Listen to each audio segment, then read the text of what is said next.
ఈరోజు మనం అయోధ్య మహారాజు అయిన దశరథుడి గురించి తెలుసుకుందాం.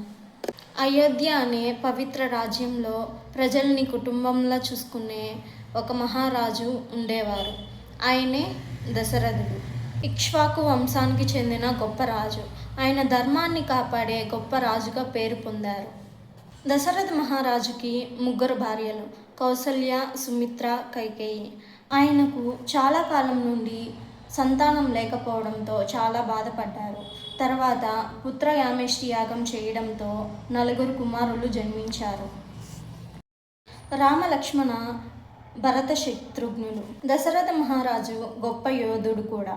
అలాగే దశరథ అనే పేరు గల అర్థం 10 రథాలను నడిపించగల వీరుడు అని. కానీ తన కుమారుడైన రాముడిపై అతి తీవ్రమైన ప్రేమతో ఆయన వనవాసానికి వెళుతున్నారని వార్త మీద తీవ్రమైన దుఃఖంతో మునిగిపోయాడు. చివరకు అలా చూడడం తట్టుకోలేక దశరథ మహారాజు ప్రాణాలు విడిచారు.